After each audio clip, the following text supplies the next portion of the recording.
All right, what's up, guys? Welcome back to the Always Race Day pavement show. I've been debating on calling it asphalt and just capitalizing the P, saying asphalt plus any forms of pavement. We'll see. We'll see what it turns into. It's a bad idea, I know. Yeah, it came to me at like 2 a.m. when I woke up in the middle of this dream. It was a dream. I don't remember what I dreamt about, but we're here to talk NASCAR. We're here to talk IndyCar. We're here to talk NHRA, though I don't know if there's an NHRA race this week. Our resident expert is on vacation again. So without further ado, let's get into everything. Chase Elliott, the winner at Atlanta Motor Speedway. Oh, I didn't introduce you guys. God, I'm so sorry. I've been running around. Yeah, I was going to say the new crowd. I walked in the door. I walked in the door 5 minutes ago, and yeah, I'm sorry. Noah Nilsson is with me. He's in the middle. And then Josh Olmstead is on your left side there. Suppose it's my left side too, because I'm looking at the same screen you guys are. It's everybody's left side. Yeah, and then we're missing Caleb Slowhot and Damon Helgevald. Same staff we used to have doing these shows before we took them on a hiatus, but we're bringing them back, and we're excited for the future. Josh, you prepared a statement? My computer about fell off my desk. It'd be funny if I threw you a bone that you weren't expecting. But no, yeah, we're talking the pavement side of things, and there will be things that the BC 39 is going on. I might comment on it on here. We're going to do our best to keep them separate. I don't want to just not say things when we're on the air and something happens too, when there's dirt stuff going on, or vice versa. So. Just be on the lookout for that, and I don't know, realize we might do that, but we're trying our best to keep them separate, and hope you enjoy whatever we put out. We try to make it a little bit funny, a little bit not serious. So let us know, and let us know what you like, what you don't like, all that. Just make sure you like and subscribe on YouTube, and give us 5-star reviews on the other podcast platforms wherever you may listen. So appreciate all the listeners tuning in. We do have a number one fan. His name's Dank. No way. Yeah, I mistook him for Ralph Shaheen earlier today because he left a comment, and the stream must be behind, or his stream was, or something. I read it wrong. I thought he was saying that I'm Ralph Shaheen, the guy who started Speed Sport and had the Supercross stuff, but no, yeah, his name's Dank. He has listened to both of the live shows this week. I think 3 in total, maybe. So, and my mom told me that she listened today and didn't give me any specifics, but said it was good. So she probably listened for 15 seconds there. And that will put her right behind Eric Bridger, who left the comments. That's the point standings right now. And we'll do our own bracket by the middle of the season. My 73-year-old grandparents would watch when I was doing this consistently. Oh, no, it's for Josh. Not okay. I see how it is. I got nothing fun to add. I'm just happy to be here. So yeah, biggest story of the week is the Monster Jam World Finals happening in Salt Lake City, right? Yeah, dude, not gonna lie. You want to know what's crazy? So with my work, we have a Monster Jam group chat. Hell yeah. And we send TikToks of Monster Jam, and we were talking about the Tech Deck Rec Deck truck that just came out. I saw that. I didn't love it at first, but it's a lot better than some of the other ones they've put out. I think it's sweet. They're really obsessed with the 3D trucks. You know what I mean?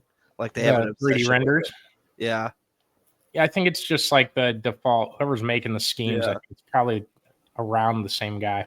Gravedigger's showing red, white, and blue. At least one of them is, and they took the ghoul away from the side of the truck, and that rose a lot of stank in the Monster Jam community. I would imagine. It's like, I'm with you. Staple mustache, man. Yeah, you don't have to. Yeah, I was shocked. I was shocked about that. But anyways, aside from Monster Jam, and it's really weird because it's like the 2 days of the year that they actually compete, or so I think. I'm guessing it's not fixed. If it's fixed and you guys can't come up with storylines better than this, like, shoot, man, don't know what y'all are doing over there. But yeah, let's talk some NASCAR. Chase Elliott wins at Atlanta Motor Speedway, New Atlanta, as I like to call it. And actually, I think it's Echo Park Speedway, and that'll be the For- last time that sponsor's name gets said on the show, unless they give us some money. Yeah. Touche. Right. First off, like the moves that were made late in that race and everything, in between. I guess what were the biggest things you guys took away? I mean, the last 10 laps of that race, I want to like there were 3 or 4 moves that I didn't see the rest of the night, and guys made them. Chase Elliott being one, Brad Keselowski being one. Fantastic race, all things considered. There were a lot of moves made. The one that stands out to me is one that didn't get made, and that's Tyler Reddick. Every time Reddick had a run, I felt like he's just like, no, you can have it. And he ended up getting passed by the 9 car, and 9 car went on to win the race. And so, you were seeing guys like Stenhouse and Zane Smith and, Elliott and Keselowski taking every run that they had. And then Tyler Reddick, I don't know. It was just baffling to me. Like, why don't you take that run? Is it because you're running for points, or why not go for it? Probably a big part of it, but at the same time, like, yeah, that 45 was kind of up there, like kind of top 10, but he realistically was only there at the end because 1, he survived the chaos, and 2, he had fresher tires than a lot of the top 6. Well, yeah, everybody that survived the chaos was there for 190 laps. So, you know what I mean? Yeah, I'm just trying to not be like the devil's advocate. Fantastic race. I refuse to take anything away from that. Yeah. And I wish Caleb was here to absolutely just try to put all 3 of us on flame. I was really interested to see what Caleb had to say, because I think that was the product they were kind of going for at Daytona and at Talladega. And we've seen lesser of it because they've been able to manipulate the fuel and successfully do that and take that away. So, and NASCAR hasn't done anything to stop it, tried anything. Have they thought of something? I don't know. But Atlanta now stands as better than those 2 tracks, and that's what we're trying to see at those 2 tracks, right? Atlanta wasn't supposed to work. The low grip thing and this combination wasn't at all supposed to work. So I'm not the engineer or anything, but it kind of like raises the question of like, why is it not getting done at Daytona and Talladega? And I think I can't remember who said it. I was trying to stall and think of his name, but it might have been Hamlin, that the wreck early in the race that trimmed the field down to like 24 gave guys room to make runs. And that was the big key to it, was there was more space to get those runs. I think you have that space at Talladega, but again, not an engineer. So right. But I want to figure out how to get that at Daytona and Talladega, obviously. Just make the fuel cell smaller. That's my gut. That's my pitch. Noah's a big advocate of fuel mileage racing. Well, I'm a big advocate for fuel mileage racing when it's not stalling the field out 3 wide lap after lap because we're going to go 60% throttle to save gas. I like guys saving fuel for the last run of the race and seeing who's going to run out and who's not. I think that's exciting. And I think when you have that every once in a while, it's good. I think that if you make the fuel cell smaller at the super speedway tracks, they hold less fuel, therefore they have to stop for gas more often, therefore they won't be riding around 3 wide because they know they're going to have to stop anyway. Now, the only counterpoint I can think of even to that is, well, they're just still going to save because you want the shortest pit stop possible, which, yeah, but I don't know. I think you got to try something because I mean, if you could pull out and win the stage going 100% on the throttle, I think you would. Yeah. So I don't think you're right there. I think if they shortened it, but like, what are the costs of making that thing smaller just for those 2 tracks? And if you make it smaller, what do you do the rest of your schedule? Like, there's no way they got that figured out. But yeah, I don't know. I'd manipulate the stages. That's what I would do. Just make the first and second one 5 laps shorter, 10 laps shorter. And whoever said what you were talking about, whether it was Hamlin or not, I find that hard to believe that those runs were being generated because of a smaller field. Because if you paid attention in the first 25 laps, you watch Carson Hocevar go from high 20s to 5th. Like, it's doable. It's very possible.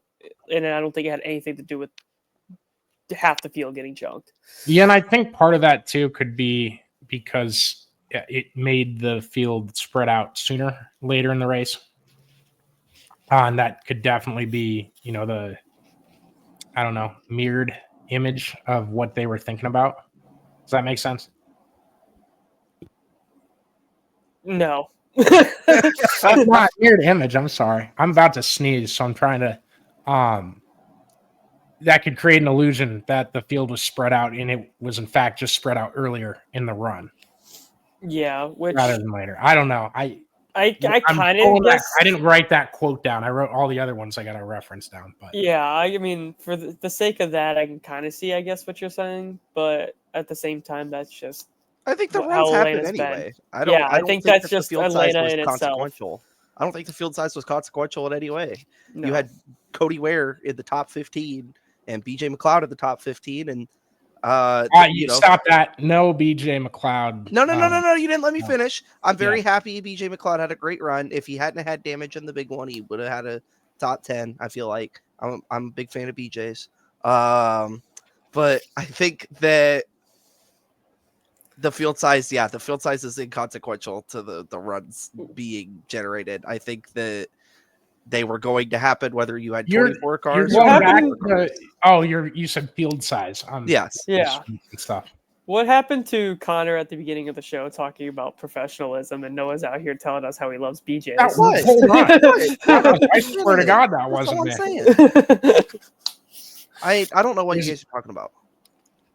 There's a different mess. Hey, if I'm that close to a complete sentence, I need more than silence. I need you to push me in the right direction. You can't just stare at me empty. I thought I said a bad word. That's frankly. But no, we'll do Xfinity and trucks. Do you have anything else on the actual cup race that we saw at Atlanta? We're going to get it to the hot question of the day, and we'll talk bracket after that.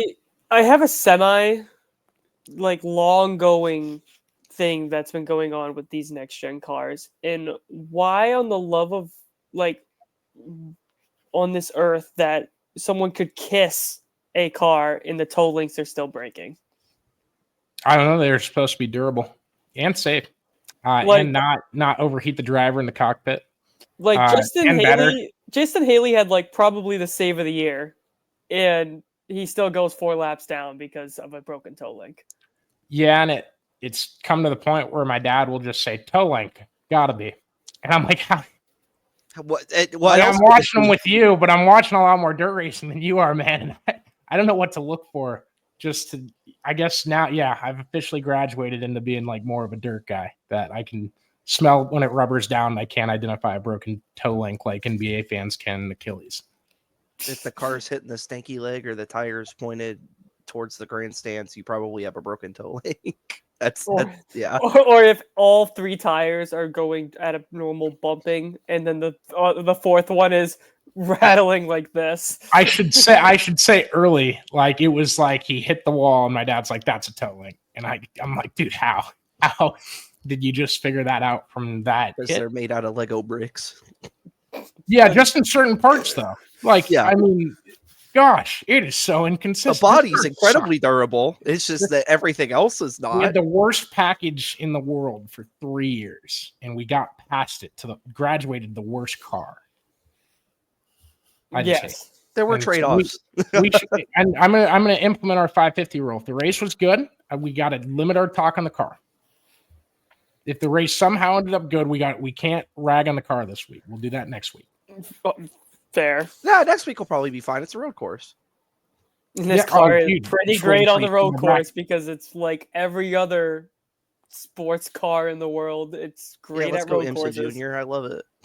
Yeah, I feel like I'm watching supercars in Australia when it comes to this car and road courses. Supercars is nicer than IMSA. 100%.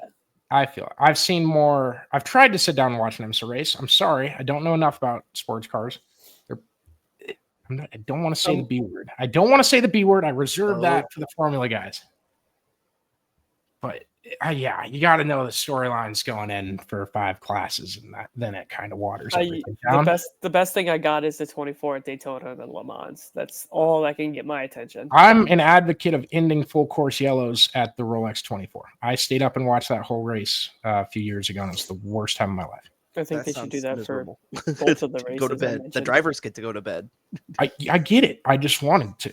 I wanted to watch the whole thing. I watched the end of Jimmy Johnson's career start. Man. That was all I watched. And the cars lined back up, and they got going like 15 minutes later, and then they were all within 3 seconds of one another, 12 hours in the race. And I'm like, why are we running it for 24 hours if that's the case here, guys? Just so Jimmy Johnson can wreck at 3 a.m. That's what we're running. It's a staple, man. Well, just do better. Run a full course. Like, don't run a sectored yellow, whatever you want to call it. Yeah. I don't know. Mow all the grass. Make sure there's pull out lanes, and yeah, I don't. Not my problem to officiate that. That's just my solution. How you get there is on you. Let's touch on Xfinity and trucks. Right. I heard the Xfinity race was a shit show. That's polite. Okay. I heard that about the Cup race on Saturday. I was at the Barnstormers game, talking to some people down there, and we had a friends outing, so kind of took the weekend off. I worked technically, and I was down there. In the first half of the Cup race, everyone said those same words. They said demolition derby. They said crap. And then all of a sudden, by the end of the race, and I just saw the final 2 laps, everyone said it was the best race of the year. And this is everyone on Twitter. There was no disagreeing in the first half and in the second half. It probably wasn't until that wreck that took out everybody. Yeah. That's the best way to say it. Yeah. I think I just had a broken math solution in my head. And I think that was like Ty Dillon's career record for laps running the top 10 in a Cup race. Just wait for the in and out segment. I got some good picks for my bracket. And now I've spoiled the surprise. But anyways, I heard, I did not hear good things about the Xfinity series. Yeah, I was cutting in and out on it because I was kind of watching it at work, and then I got to watch like the last. Yeah, and then I kind of fell asleep near the end of it once I got home. Jeez, Josh. It was. Yeah, I was. Yeah, don't say that. I'm saying that because I have a valid of excuse. No, I'm just like. I fell asleep. The race was terrible. Yeah, I mean, I'm half giving you shit, so don't. Yeah, worry. I mean, it was just a prolonged race that was just like baffling to me, but at the same time, like my excuse was I didn't get to watch like the end of it was because I had COVID, so I was getting over it. I should have thrown in there. Nick Sanchez won the race. We will get back to form at some point here. When that happens, I don't know, but you guys will be the first ones to see it. We don't know. Big Machine 48 winning a race feeds families. That's all I know. I love to see it happen. What did you miss? Okay. That's just fun. I just love that paint scheme. I'm just glad that's going.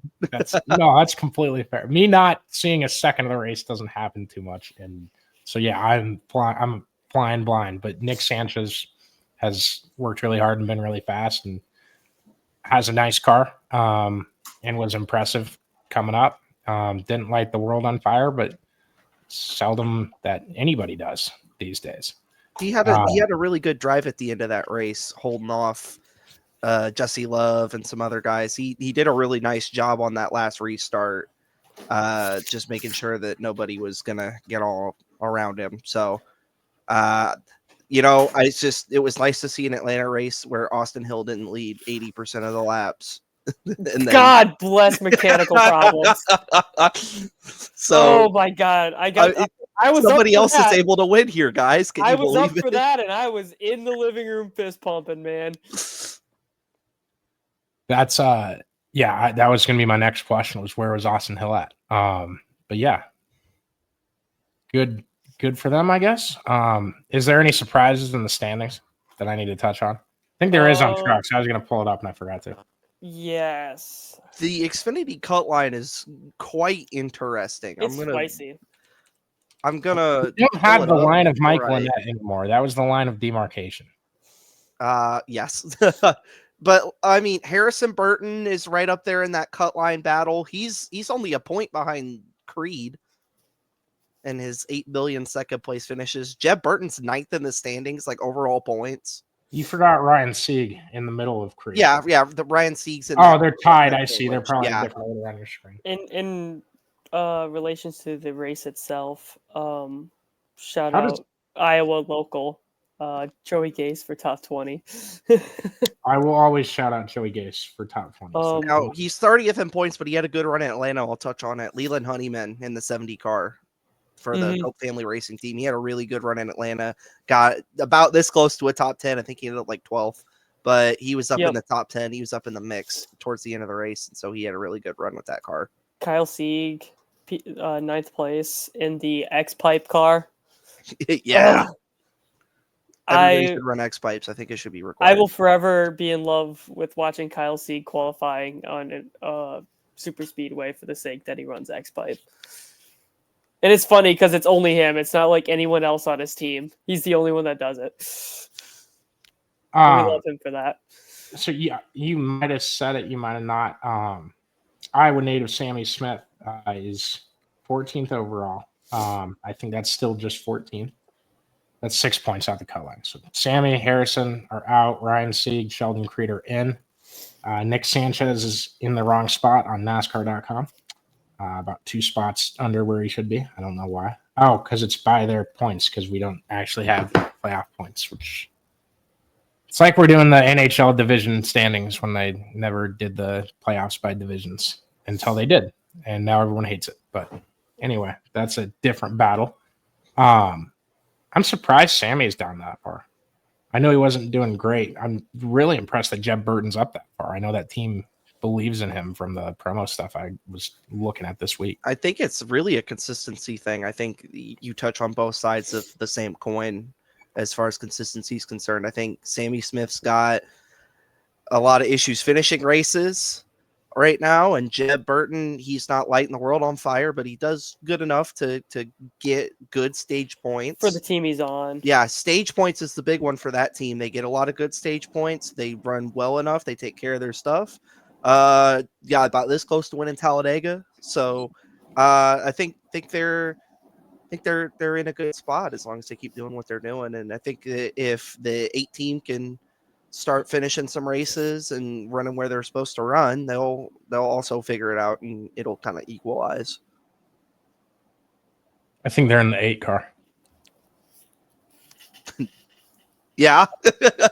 You say 18 or 8? I'm sorry. 8. Yes. I thought I heard 18 at first, but then I winded in my brain what you said. Now it was like the 8. I can also talk about the 18 yeah. car. Talking about somebody who's doing the least with the most, William Sawalich, but that I'll let you guys take that from there. That's my quote for that. Joe Gibbs a joke this year in Xfinity. That's all I can say. That's all I got for it. I mean, all right, you're putting on Sawalich and you're putting on Joe Gibbs, and I'm the guy who's sitting here without any fuel being added to the fire. That's more of an upset than Ty Dillon over Denny Hamlin in the NASCAR bracket.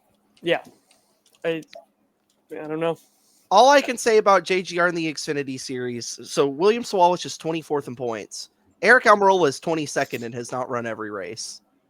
And that's the same equipment. Obviously, Almirola is a longtime Cup guy. He won races in Cup. Sawalich is just starting his career or whatever. But I think Sawalich's issue mostly is just a lack of racecraft. I think that he's been in top equipment his entire life, so he qualifies well. He knows how to run fast. But when he gets back in traffic, he doesn't have the experience to get through traffic.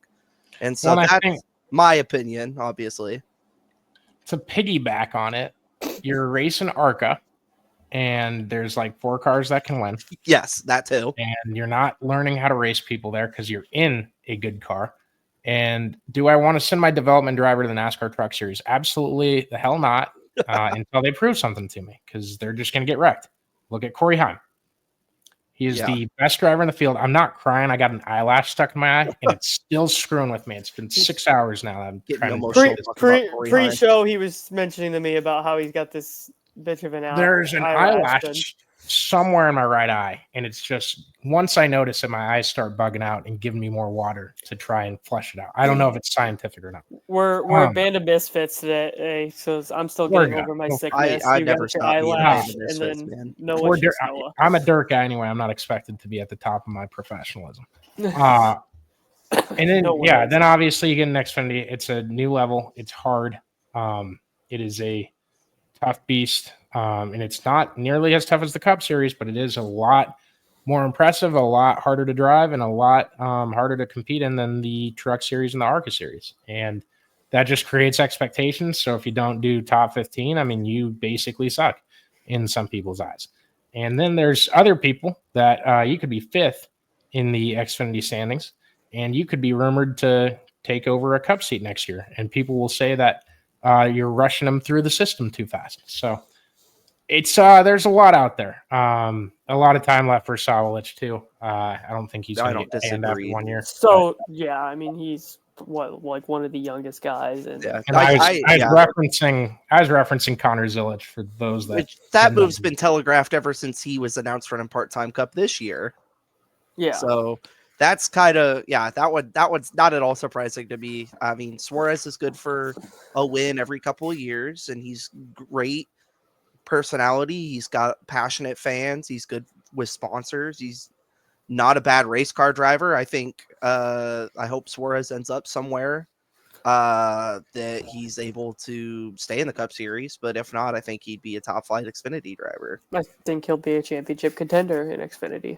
The JRM 88 yearns for Daniel Suarez. Facts. It'll probably just be the 9 car, but Yeah. right. I have something related to Xfinity, but it's about this Go- coming week.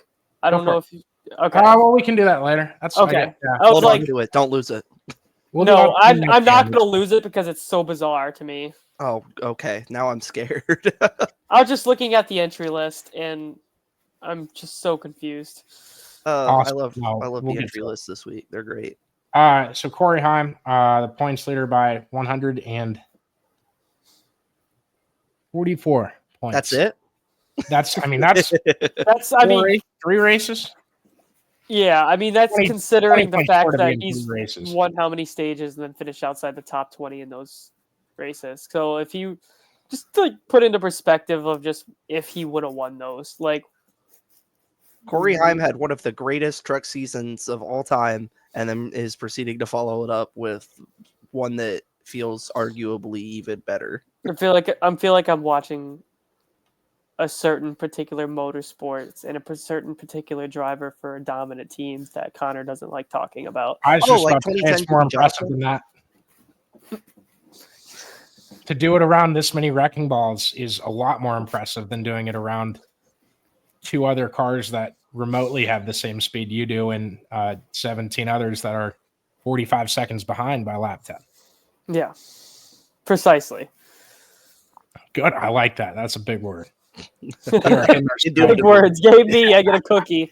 Congratulations, Josh. You could be on the show next week. Yay!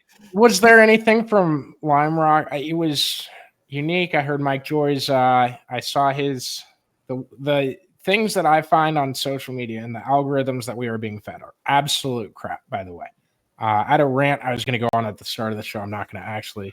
I had a.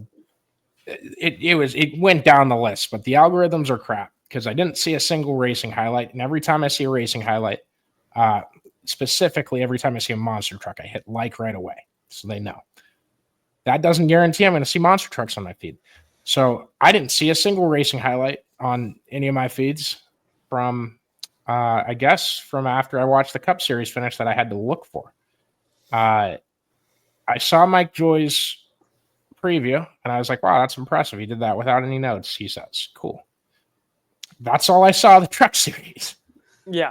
That's about all there was. Yeah, and I know Corey Heim's fast, and apparently that was nothing to talk about in the Truck Series is a major win. I want that out there. The best thing I got is, Jordan Taylor making a start, qualifying second. That was pretty cool. I forgot that was happening. 07. Yeah, it wasn't close at all.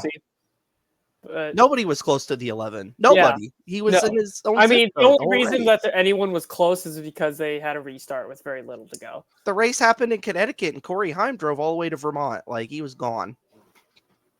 Okay. That was. I love the Laid it up geography in here. I didn't know Lime Rock was in Connecticut. It is, and so it was a. They said they didn't have the specific number, but they said it was a record crowd. I mean, it's a racetrack that's been around since the 50s. Very passionate group of fans in that area of the country. Lime Rock's a fun track. I really enjoy watching it, and I was glad to see the truck series get a race there, and I hope they go back next year, and hopefully it's a little bit closer competition wise. But I mean, there's nothing anybody else could do about that. I just think the 11 car was incredible, as he is every single week. I think we'll have a really great race next year when Corey Heim is not in the truck series. That's what we thought last year. But it's needless to say that we see the direction that Riley Herbst is probably going. So I don't. I would now. speculate. Yeah. Silly season. No previous deals set up. No manufacturer, differences. Would you take Corey Heim or Connor Zilich? I would take Heim on stock car experience alone. If you were asking me, but it's like 1A, 1B. I feel. Yeah, like. I mean, I was gonna say, tell me to flip a Zilich coin. to have How more about than he that? has. Yeah. Tell me to flip a coin. Yeah, I mean, All right. Heim's got more time in a stock car, and so on that, I'd take Heim. But Zilich is another phenomenal talent, and Zilich is just so young and has just more time to develop. I think that they're both going to be racing against each other on Sundays for a very long time when they both inevitably get there. I mean, Heim is racing the Cup race for 2311 this week, and so I'd love for Heim to get an opportunity not in the truck series. And yeah, it's kind of a moot question because one's Toyota, one's Chevrolet, and they're gonna fill in if that's as long as that remains the case of what it is today and everything else. Silly season has dominoes, but those are the two guys that I'd peg to move up there. 100%. Yeah, if I'm Trackhouse and Zilich is not going to Cup for any reason at all, I'm getting the Brinks truck for Corey Heim. That's where my plan would be. Yeah, all right. And I think that's the big thing is Corey Heim is just kind of like, I feel like he's ready, or he's personally ready, and he just wants the move to happen. But the way that the Toyota is with having so many prospects, it seems like they kick their feet a lot in some and they lose some. So and so that's also another part of it too with TRD is they're kind of like, hey, you go run for an ECR team for a year or two. We'll pull you back when we've got a ride for you. And so, I mean, because I've seen Jesse Love get brought up for a third legacy car. And so that's a whole other thing is, you might see Corey Heim for a year or two, maybe go somewhere else, but then he'll end up in a Toyota again. And so when do you run a legacy you never know. car? What? When do you run a legacy car? Who? Jesse Love. No, Jesse Love. Jesse Love hasn't run for Legacy, but he's been linked to it. I've seen. Josh, get with me on this. Noah, you're mixing up words this week. Oh my gosh! I think you guys are mixing up words in your head. I don't know. It could be both of us, but it's much more. I can't. You're telling me that it's more likely one person has a problem than two? It depends on if we're designing the next gen car or not. Touche. Yeah. Again, that's the word of the day for me. Okay. Let's do this. Hot question of the week is New Atlanta. They asked this on the teardown. I want to credit Jeff Gluck and Jordan Bianchi. They're both great. Damon's the one who made it a rule that we have to ask a question every podcast. Since he's not here, I can kind of complain about it. Is New Atlanta the best racing on the Cup Series schedule? For its track type, absolutely. Yes. Don't change the question. I mean, like a third or fourth behind these yeah. tracks. And if you say the one that borders Iowa and state-wise, I'm going to fire you. But I'm not biased, and you can form a union if you want. Here's the problem: That's is what I'm it's the supposed to say, most, right? Like it's that's the the most, legal. I think Yeah. Homestead is. I love Homestead and Darlington consistently, but those are 1.5-mile tracks. I think it depends on the kind of racing that you're looking for. yeah, like You're telling me We NASCAR can't has have a hot street question route? of the week that you politically answer. I Not think upset the other 1.5-mile tracks. I think No, we're I'm not trying to taking- not upset anybody. I'm just They're not saying. people. From my I'm- point, like it's like I'm happy with all of it. It's great. cars on I track enjoy over the him. I racing. love it. Yeah, I was banking on Caleb being here and you guys going yes, and him going heck no, I hate super speedways. I was just gonna say I'm agreeing with you just because I was better. Add 90 minutes to the show's runtime if Caleb was here, because he would be complaining about Just super going speedway on and racing on. the I entire miss I him. I was physically, because he was covering. You're doing it other right now. racing. You're doing the Caleb. Yeah. He was covering other racing and he was texting me. He's like, keep me posted, keep me updated. So I was sending all updates and I was like, oh my God, this race is phenomenal. And he's like, I don't believe you. I was like, he's like, you're just a super speedway lover. In and fairness, that's exactly what I would do in your shoes if there was a snooze fest going on. well, yeah, well, he's just like, just Like, completely that's just pound for pound what I would text him no just matter what. fucking rage baiting him. I'd probably just schedule it out every 15 minutes on the dot at odd times. The text from Caleb in our group chat complaining about the super speedway racing, with Josh and I both responding, there it is. If you guys don't know Caleb or haven't heard him, he doesn't like super speedway racing. He thinks it's too dangerous. He thinks there's the elements of luck. I call it the casual fan opinions because that's what casual fans ask me about those racetracks. And I mean, you see those guys that run well there every year, every time they run there, or they get taken out in a wreck. Yeah, there's some luck. And yeah, different people win different races. Cole Custer won a race once. You guys know that? Yeah. And he earned every bit of that win. That was But a mile and a half. I mean, like, stuff remember that happened. one. I'm not taking that is not a shot at Cole Custer. If anything, that was a moment of silence to remember him by. And Kentucky Speedway, RIP. Well, that's even worse because then I just kind of like, yeah, no, love you, Cole Custer. Never hurt my feelings at all. I hope he's not listening. Damn, that's don't. Yeah, if you know Cole, don't let that get back to him. I do appreciate his talents. They had a good run. Good for them. My actual answer to this question, non-political, is I thought Michigan was the best, but that is a hot take. Michigan was good. It was very good. I've seen all sorts of overreactions on Twitter about people saying it's the greatest NASCAR race of all time, and so now my brain is inclined to go absolutely not. But it's not the 2022 Knoxville truck race had they not called Brett Moffitt back from that stupid restart zone penalty. The greatest race in NASCAR history has an asterisk next to it. Just ask me. Once that lap 60 crash happened, that race was like Coco Melon for me, man. I was seeing Ty Dillon and Zane Smith going up against Chase Elliott and Tyler Reddick. I was like, this is awesome. I love this. It was great. I wish I was experiencing all of it live because I definitely missed out. They had 1.6 million on the TV rating. We'll probably mention it in future shows. I didn't write it down this week, but I remembered the number. That's why we don't have a lot of Saturday night races. I like Sunday night races better because we're usually at Knoxville or at a Barnstormers game or doing something on Saturday nights in the summer. I don't know. That's a selfish thing for me. But also, if we're talking about TV ratings every week, then we should be racing on Sunday nights, not Saturdays, and we should be racing on Easter and Mother's Day and Father's Day. And Christmas at this point. I'm not opposed. In the Mexico. NASCAR season just never ends. No off season. Well, we'd have to make it an ice. You can't do Christmas in Mexico. It's just Why not?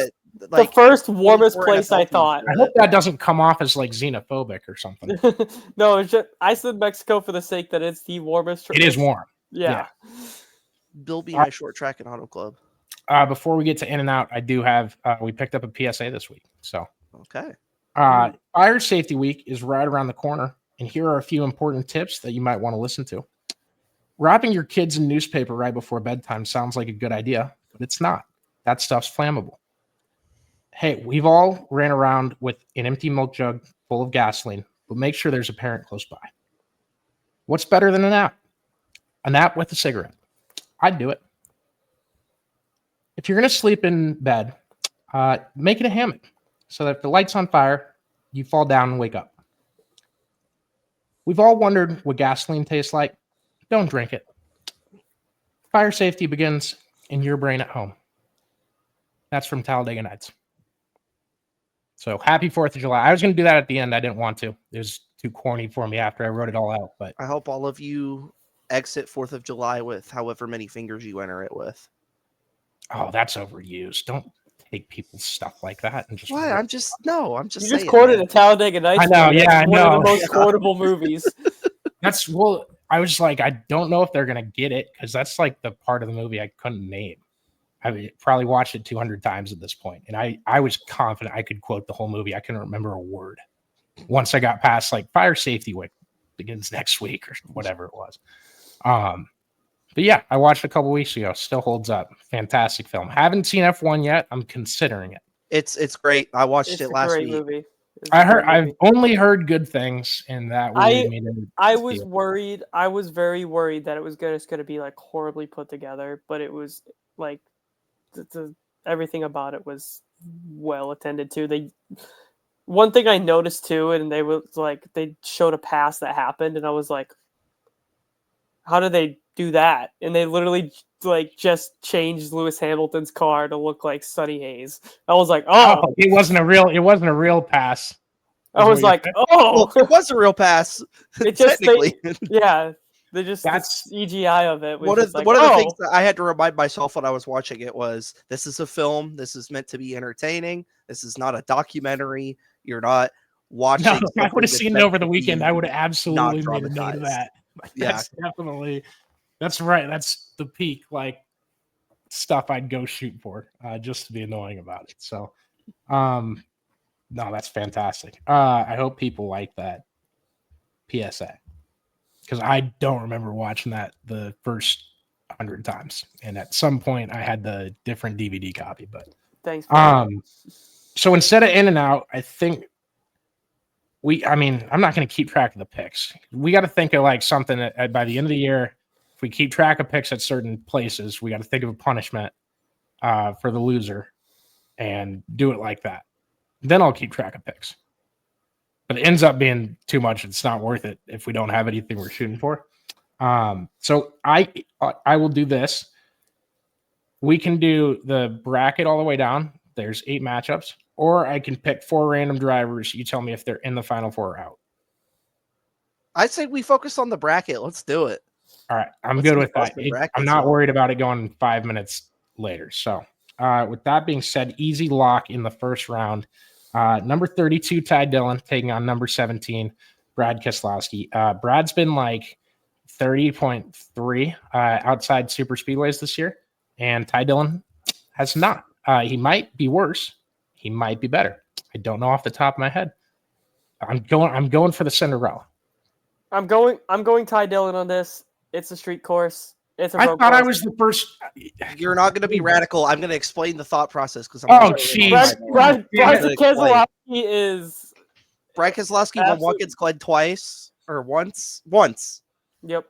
I think. Sorry, I'm trying to do math. It's like 15 years ago. Everybody calm down. But Brad Keselowski forgot how to drive on road courses after that. Yeah. He has found a way to spit out and crash every time. Now, he's a great road course driver still, but he can't finish the deal. You know who's great at finishing the deal? Mr. Consistency, Ty Dillon. Put him in. That sounds even more Mr. fake than the Talladega Nights Consistency. ad that I gypped over. So Mr. Consistency was like the equivalent of Noah just being put at gunpoint and be like, say it. I love I love it. all right. Second matchup, number 8, Alex Bowman, number 9, Bubba Wallace. Do you guys want the seeds in front of them? Yeah. They're intriguing sure, when I was sure. writing them down. I was they're like, that's intriguing. weird to see that guy there. So my dad and I didn't even fill out brackets. It just like time got the best of us. So Damon and I were talking about like if this should be done in sprint car racing. I don't think it's needed. And I don't think it's needed in NASCAR. The thing that we proposed on the sprint car side kind of works because there's 2 series, and we kind of like American League, National Leagued it. But where do you guys stand with the bracket? Are you like more in tune this week than normal, or no? I think it's good. No, I probably phrased that wrong. I closed you into an answer. Yeah. Does it give you more intrigue at all? No, I just think it's good for social media content. I'm cheering for Ty Dillon now. I wouldn't do that. Yeah. So I think it's just more the sake of it brings more attention to the drivers, I guess, like individually. Because I mean, I was seeing posts about Priest and Noah Gragson, and they were like talking smack on their Instagram stories, and I don't know. I think it's just a cool little like side thing to do to talk about during the week. Did you guys see Blaney versus Spire Motorsports this week? Because yeah, yeah. I mean, I saw the that Ty Dillon said, hey guys, I beat your favorite driver, and that was hilarious. Yeah, that was and awesome. then the edit, however it was put together, confused the hell out of me because it didn't mention AJ Allmendinger until the last 6 seconds of it. But AJ's car was in it half the time. And it's kind of like, okay, maybe the guy was given the wrong pacing, but whatever. Screw it. At the very least, like their drivers moved on, and it was cool. Bowman and Bubba, and I think Bubba's gotten better at road courses. That being said, I'm not trying to name drop. I'm not trying to do that at all. But I once watched Alex Bowman memorize an order of 16 people in a competitive game at an Airbnb in the span of like 30 seconds. So I think he can memorize all the corner numbers better. I think that Alex Bowman's also the defending winner at the Chicago Street Course, and I think that's a lot less complicated than what Cotter said. I probably could have just led with that part. The way you said it makes me really look like a dick because I was gonna acknowledge that, but that's good.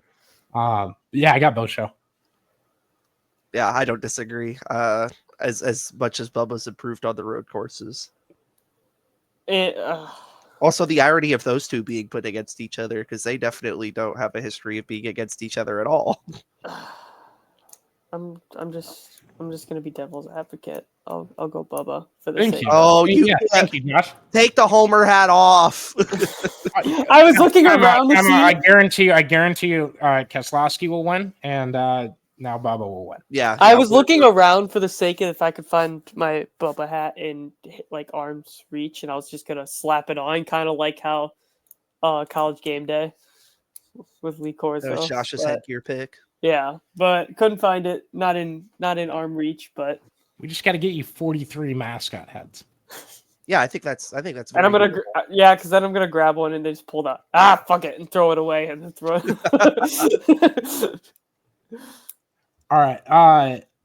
Third matchup on the left side of the bracket is 12 seed John Hunter Nemechek against the 5 seed Chase Elliott. And I looked at that. I thought Joe Nemechek might have snuck his way back into the Cup Series. I was very confused. Nice. Joe Nemechek, John Hunter Nemechek. It's the three races to seed the bracket crap. Like, why?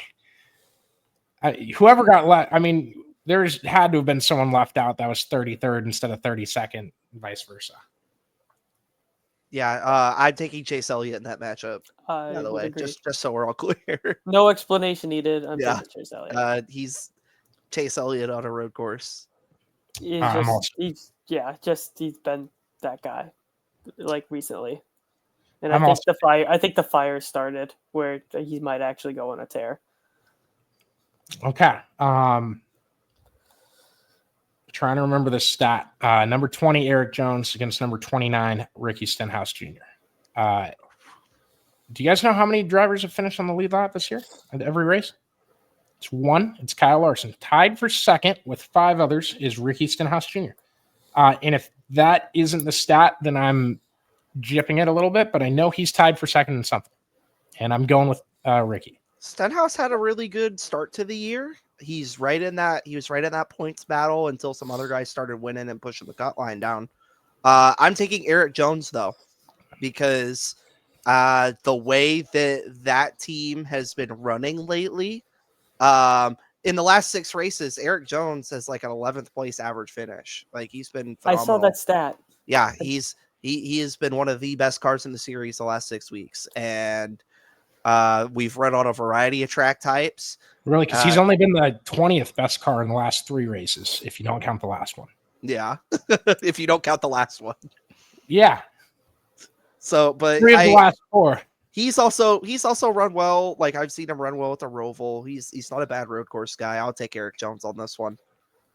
I'm gonna take Eric Jones, and mine's a little bit less detailed of a reasoning. If we're not picking John Hunter Nemechek, that means he's not gonna have as good of a day. And you know that they always run one car runs great, one car runs shit. So it's gonna be Eric Jones' week that he runs good. But of course, if there's 3, then they all run bad. Well, if there's 3, that means Jimmy Johnson is in the race, and I have to be a little bit sad when he inevitably crashes in the middle of stage 2. Hasn't been a John Cena farewell tour. No, not remotely. All right. Other side is 31 Noah Gragson, 15 Ryan Preece. Okay. Also, to pause again, sorry. I saw a lot of people like, why are we doing this then if there's 0 perfect brackets remaining? Like 3 of the bottom 4 seeds won, and a lot of the underdogs won. 1, the bracket was mad, but 2, like, I'm shocked that there was 0 left. I'm not. How many perfect brackets happened in March Madness? Like how long? There's been enough years. I remember there was a perfect bracket through Sunday, and it's very hard to do. I'm out. The second round is there. You go. That's 3 times as many combinations, right? I think at least games. So I think that would work. March Madness has a lot more going on. Having a perfect bracket March Madness is incredibly impressive.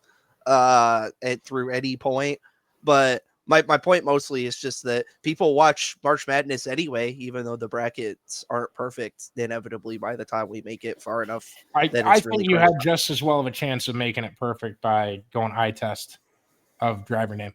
Yeah, I don't disagree with that 100% either. 100%. Which kind of, I mean, I wouldn't have picked Ty Dillon. I probably would have picked Ty Dillon. I don't know. I can't put myself back. So yeah, Gragson against Preece. Gragson was a 31 seed, and Preece was 15. Taking Preece. I won't. Oh, you're taking Preece? I'm also taking Preece. They were fast in Mexico. If he'd have had the track position, I'm not saying he'd have beat SVG because SVG was gone, but he had a fast car. I think that might have cost you this overall matchup because I was ready to take Gragson just because you both said Preece and then you said he was fast in Mexico. Yeah, I'll take Ryan Preece. Yeah, 60 car has been way quicker overall all year. I think we'll agree on this one. Number 26 versus number 23. Carson Hocevar and Tyler Reddick. I'll take Tyler Reddick. He should have won this race last year and then choked it on the last lap. We got to get Josh a spotlight. He's like sitting back there like I told you he looks like a shadow. and we're doing like the podium going that way now. I even have nice. I see it. I even have my light on. I don't know. I even like that's why I turned my camera off. I thought you were like frowning, like, oh God, I'm gonna pick Carson Hocevar. Well, are you gonna pick Carson Hocevar? It's a tough one. I'm a little torn. I guess, but he hasn't shown it on a road course. I think Eric Jones versus Ricky Stenhouse was tougher than this one. I mean, yeah, you could argue you could argue that. You could argue the next one is tougher. I'll say Tyler Reddick for the same sake I chose Bubba Wallace. I wasn't trying to say like that's it's a stupid pick either way. I was just trying to say like you could vice versa because number 22 AJ Allmendinger against number 6 Ty Gibbs. I mean, both guys who have proven to be good on road courses. One really elite at a lower level and pretty damn good here, and the other elite everywhere. I'm taking Dinger every day at a road course. Yeah, every day. I'll take Ty Gibbs. That one's a hard one, but I'm taking Allmendinger. I'll take Ty Gibbs. I love Dinger on a road course, but once he loses track position, it seems like he struggles to get it back. Now that we've said it, Ty Gibbs is going to get his first win this weekend. Can I do the Stephen A. Smith tweet of that? There's a second place here. No, that Shane Van Gisbergen gets the injury in the sickness excuse when he's not even injured. He was sick at Mexico. He's leaking out of both holes, man. Yeah, Allmendinger should have won that, but SVG showed up healthy, so that's not on me. Number 14, Zane Smith. This is the last matchup against number 3, Chris Buescher. This one might be the toughest one for me. Never mind. I'm taking the words out of my mouth. I'm taking Buescher. Yeah, taking Buescher. That's a Chris Buescher all day. Former Mid-Ohio winner in the Xfinity Series. He's been tearing it. That's the only seed out of the top 32 that I looked at and went, wow, that notable for that. That's the only one was number 3, Chris Buescher. The field will be eating his Cinnadust this weekend instead. Is it Cinnamon Toast Crunch again? No, it's not. God, I wish. That car is awesome. That's a good marketing scheme. I don't like the paint scheme was a little bit overrated. It wasn't bad. I just think the concept of it was what got the attention. What happened to the Cinnamon Toast Crunch boxes of my childhood? They sell the seasoning in little Coca-Cola bags. Yeah. You guys know what I'm trying to say. I don't want to cuss on the YouTube. Yeah. We can't afford to get demonetized anymore. So I'd be a little careful. Yeah. Well, I've already broke that barrier about 4 times in this episode. So. No, it's okay. No, we're fine. Coming out of your check. Like I just overturn. We're getting outside sponsors from that anyway. It'd be a small amount, and I would not yell at you. I'd rather have the show be entertaining and us be able to say what we want. So yeah, like my classic rant on episode, I think it was 149, where I just. How do you have it in your head? I was watching it. I went and it's like I lost my cool. 149. I'll never forget it. I'm pretty sure I watched it. We got ARD Rain Man over here, guys. Don't worry. I know I got to go renumber the last 3 or 4 we did. I haven't looked at them, so because we did them so long ago. Yeah. That's funny. I a dark day. I just remember it. I think I vividly remember seeing the number on it in the thumbnail of me going. I think you should put laser eyes on Josh for that thumbnail. Oh yeah, you said because you were worried about it after the show, and I told Caleb to make you the thumbnail. Yeah, and I said make sure he's not not wanting that. So I said he needs to explicitly tell you no for me to say no, but. And then I think I told you don't worry about it. Did that just to make you laugh. So it was funny. All right. I almost remembered what we had left. Upcoming week. Yes. So they're at Chicago. NASCAR is. When's that race running? Sunday at 1. It is Saturday. Xfinity 3:30. Gosh, what did you want to say about Xfinity? I was going through the entry list, and I don't know if this is just me being not familiar or of. Is there a guy you've never heard of? His name Wesley Simp? No, but his name we had that last week. His name is Jack Perkins. He is running the Joe Gibbs car. Oh, Blaine Perkins? It says Jack Perkins. Jack Perkins. It is relative. Yeah, Noah, do some Dawson Cram style research. He's an Australian motor racing driver. I know who this is. Euro Cup. Yeah. Yeah. Okay. This is like when I didn't know who SVG is, and Caleb was making. Yeah, he's just an Australian supercar driver. He's SVG for JGR. Lots of accolades. Yay. What's his accolades? He races championship, supercars. Right? That is that it? Does he have a championship? Don't do the F1 super license thing where he's got all of a sudden win a championship. I'm not saying that he can't race. I'll read his Wikipedia to you, Josh. I'm just saying, where did they obviously they found him, but why him? You could have chosen. I'm about to name this episode to be named later, and we're gonna have a second 149. Supercar stats. He's got 157 starts, 1 win, 3 podiums. So take that. As many as Cole Custer. Why are you digging at Cole Custer? It was the first thing that popped in my head. For the sake of you apologizing to Cole Custer, I don't want to get into that. You guys, I do remember one of the conversations we had was we can't throw 7 drivers under the bus every week on the show. I will. Then I held open a door for Ross Chastain's crew, and they loved me. But regardless, I have no hate to Cole Custer. That's why I go in for the second joke. Make sure he knows that it's not that serious, bro. And I can call him bro because he respects me. Up at your door. I would do a lot of marketing behind. I don't know what I'd say. I'm sorry. I'd claim assault. I'd claim assault if things went haywire. I'd first profusely try to apologize through humor. He's a legend, man. You can't disrespect a legend. I've never hated Cole Custer.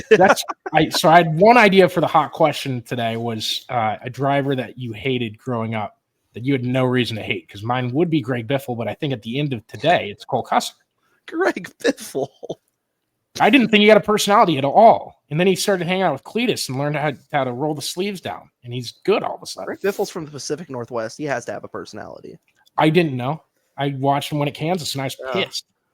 I I go, what's he gonna do? Say like my team made the car fast, and I'm happy we won here today. Well, yeah, that gets you most My popular dad's driver looking at nowadays. 8-year-old me like, yeah, probably what he's gonna say.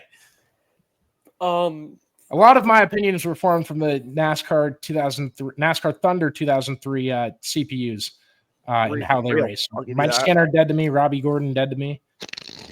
Oh no! Okay. Sterling Marlin sucks. I thought we weren't supposed to put 7 drivers on the bus. You like halfway Based there, on a man. video game computer. I needed to scroll one post down to answer my question and why they didn't choose Will Brown, and that's because Will Brown's running Cup. Is he another supercars guy? Yes. Oh, Yep. okay. He ran Sonoma for Childress last year in the Cup race. Mm-hmm. He's running for Colleague this week.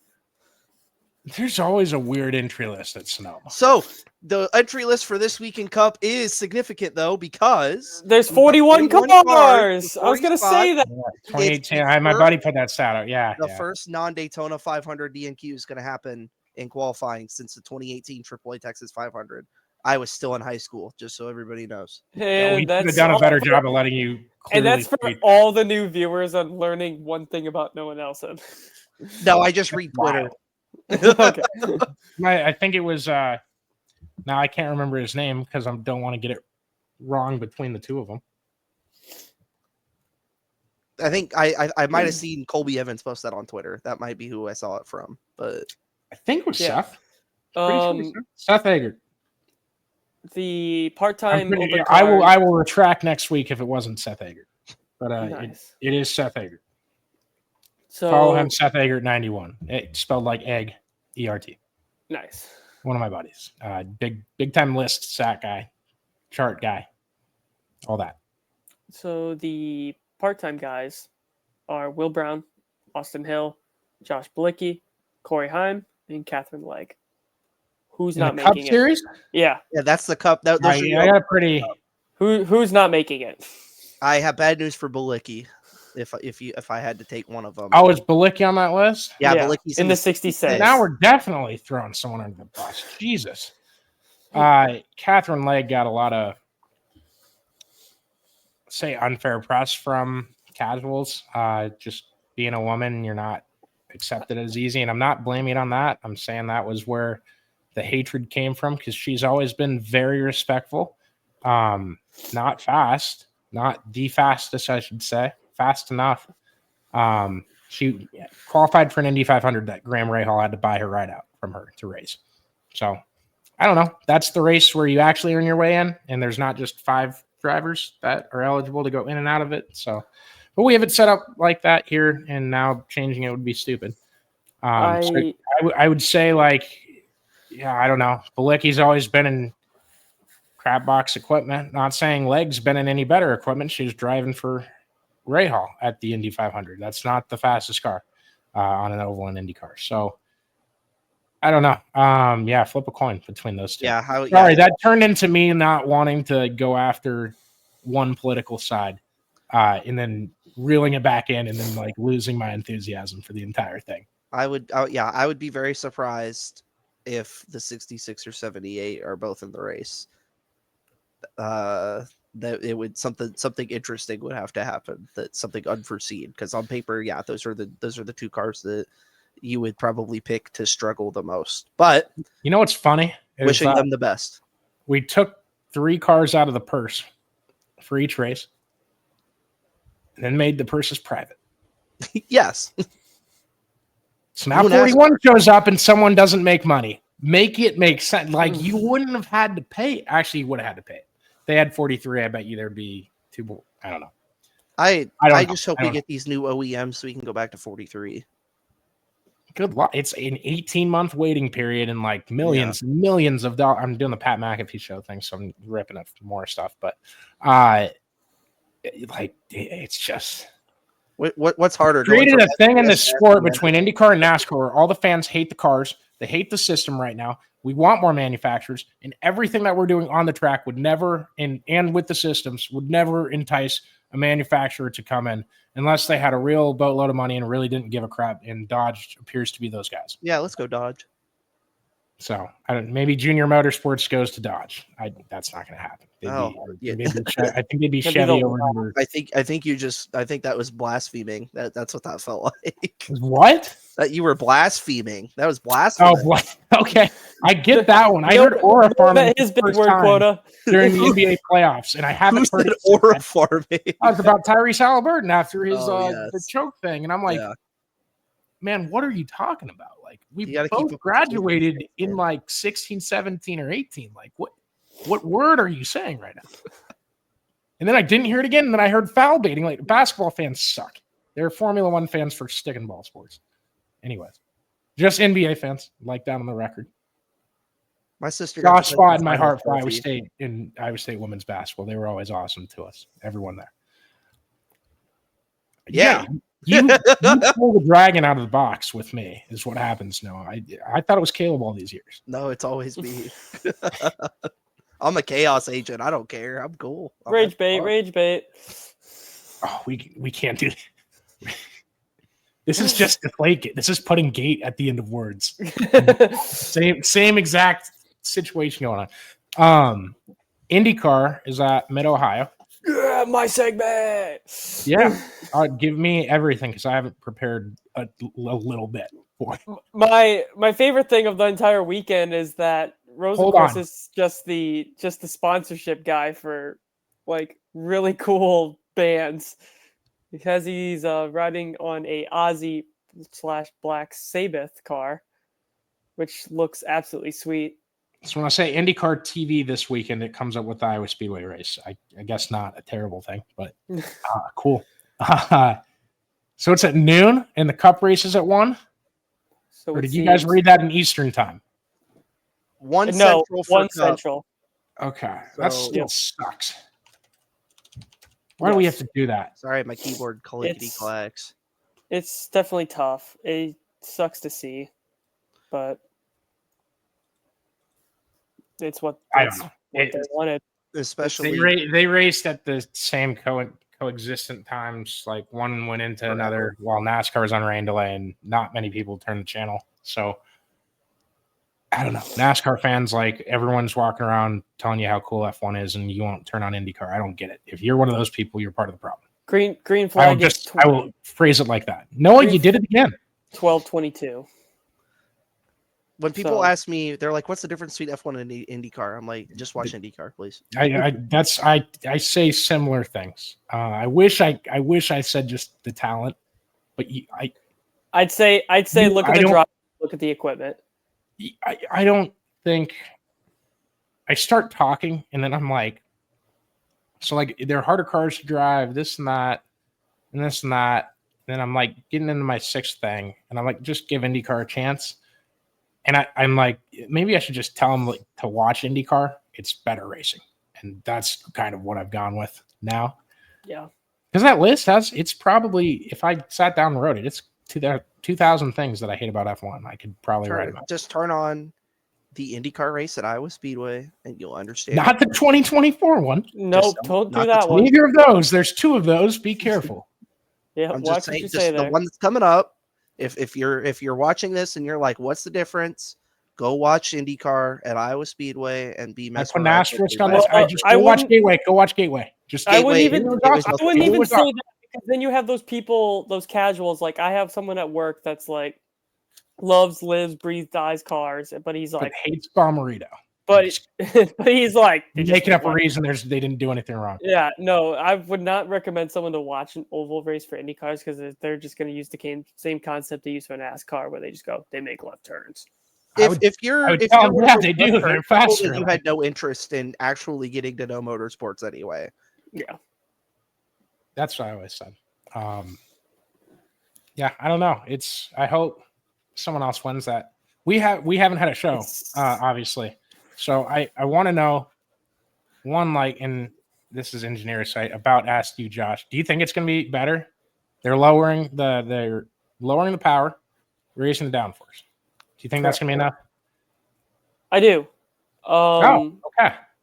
I think it will be enough. I don't think it's going to be astronomical, but it's going to be enough. I think it will make things a little bit better, especially for the big. So what's your bar on enough? Because as you know, I think I gave last year's races a 0.5 or a 1 out of 10. And I think the 1 out of 10 was the flip on the last lap or the parade lap where the driver was okay. I'm pretty sure that's what rose it from a 0.5. I'm almost positive, actually, that's what happened. It's going to be mid rank, I'd say, maybe 4 or 5.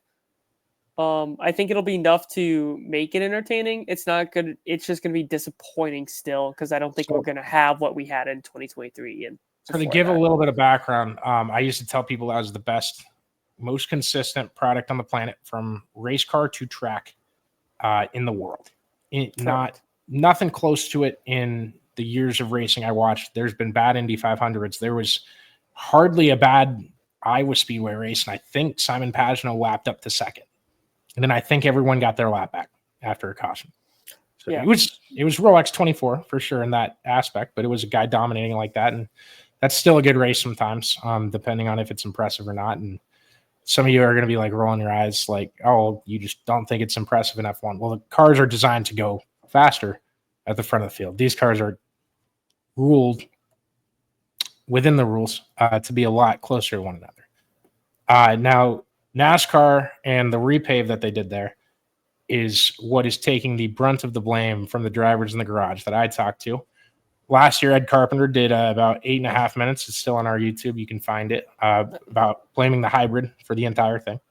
Now, he said the repave was a part of that answer. But IndyCar thinks they came back with a better formula this year. Hopefully, there is more rubber laid down on the racetrack. I don't know. There's drivers talking about last year that if we could just get a little bit more rubber there and guys used it early, we'll be fine. Yeah. No one used it early, and then we went to the test this week, and guess what happened? It rained, and they didn't get on track in the first hour they were supposed to, and they didn't use the second lane up early, and they never went up there. And the hard part. I watched 5 minutes of testing, and I said that's going to tell me everything I already know is that they can run around the bottom. The problem I think is that we ran into last year too was the fact that it was the first race ever with the hybrid system, so there was a bunch going on with it. I know that a couple teams had some issues with theirs. I think if you're going to commit to this hybrid thing, this is the step in the right direction. Is it public out there why they have the hybrid? I don't want to be a smart ass to the. I guess I'd limit efficiency. I think it's efficiency. I think there's a entity that wanted it. From what I was told, I don't know, and that's not concrete, so I don't want to throw them under the bus and be a smart ass. And I don't want to. I'm not saying quote me on this, but I know that was a big thing that they did in F1 was when they switched the hybrids was for the sake of like the efficiencies, and they're trying to.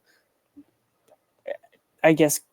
It's their version of going to the more efficient side where like... Why don't they just put like a bunch of green stickers on their cars for like a couple races in May? I sound cynical now. No, it kind of reminds me of this thing NASCAR did when they ran green banners.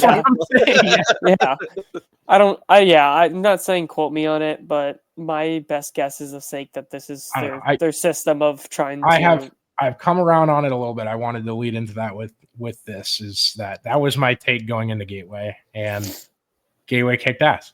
And I didn't get to say this because we didn't have a show, but Connor Daly's pit crew, you gotta pick up the pace. Don't want to call anyone out, but Connor Daly was they're a impressive. smaller Mad team. impressive in that race. It was amazing. They're a smaller team. I get First it. It three laps. happens. Yeah. Daly's We been passed 8 cars. awesome this year on the ovals because they were fast at Indy too. So All hopefully he for gets having those a points. car, all for having a ride that came together at the last minute, with the sponsor being the same number as this smaller than all the other gas stations. That's I've never seen a 76 before, ever. Neither have I, but Okay, good. I thought I was an idiot. I can tell you that. I've only seen 2 speedways in person. Also, Josh and I saw quite a few speedways a couple weeks now ago. I think part of what my mind is doing is ones I stopped at. So don't quote me. Maybe I've seen a 76. Now that I think about it, that logo's everywhere. I know that. Yeah, it's a very popular logo. I probably just haven't stopped at one. But holy cow, there's a 76 in Moore, Oklahoma. I got a job to do anyway. You gonna work at 76? No, I'm not gonna work there. I just gotta go. I was just I'm making gonna sure go that my we whole weren't tank of flying. gas to get there so that I can fill up at a 76 like a You real. probably get a like real discount race if you work there. Probably. Think about that. Yeah, don't misuse any gas discounts. Was there anything else you guys had? Does Will Brown have more than one Australia Supercar win? Oh yeah, I'm pretty sure he's got a championship. Maybe that's who I was thinking. I know he's like ever since SVG and Scott McLaughlin left, he's kind of been the guy. Will Brown has 11 wins, 37 podiums, 8 poles, and he was the 2024 Supercar champion. How many starts? That 133. Wow, almost the same amount of time as Perkins. Yeah, I knew Will Brown from McLaughlin and SVG and stuff like that because right now it's kind of him, and then the other big name that I know is there are 2 other ones: is Feely and Cam Waters. I knew Cam Waters because of that badass 3-way finish. Yeah. I'm glad. I love to see guys from other disciplines come over. I think every time there's an opportunity for somebody in another racing series to drive in NASCAR, I think that we should be receptive to it because I think that's awesome. Like I said, I'm not dissing it. I'm just surprised and I guess curious on how the thought process of having options, and it was Perkins that I don't quite know of. Okay, because Feely would have been a sick one. I'm risking being moving Cam Waters. Cam really Waters would be sick, but I'm pretty sure he's a Ford driver. So who is there was a character in Speed Racer that was Japanese, I believe. I could be wrong. And I remember there was what? Toga Khan was the team name. Yeah, Toga Khan. Yeah. So it wasn't that. Oh, no, that's the team owner. Was the kid's name Toga Khan too? I think so. Okay, that's what I'm thinking of. There's a driver that has the name sounding close to that. It might start with a Y. So my sister got Toga Khan is his last dyslexia, name. Yeah. and I got ADHD. I just watched Speed Racer like a month ago, so that is like the 30th time I've watched that movie. I love that movie. Teijo Toga Khan. I looked it up. Yeah, there it is. That's one of my favorite films. It's in my top 10. Oh yeah, same. All right, you guys got anything else? No. Nope. Awesome. Well, thank you. Thanks y'all for listening. If you're interested in sponsorship stuff, partnering with us, anything to help, we have a Patreon set up too. I told you guys we're gonna have the dates, details of that. Hopefully next week. I may get together with the guys and figure it out, and we'll have more on that. But appreciate everyone that tuned in today, yesterday, and next week. And the only other housekeeping stuff is I think we're going to try to make them Monday nights and Wednesday nights, and then it'll come out Tuesday and Thursday in the morning, and you can listen to it whenever. So thanks again, guys. And this has been the Always Race Day Pavement Show for now, whatever we decide to call capital P, baby. Asphalt with capital P, I really like. Pushing P.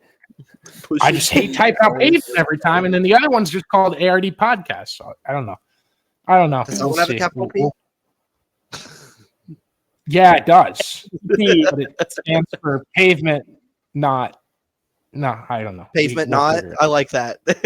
Yeah, pavement exceeding. I don't.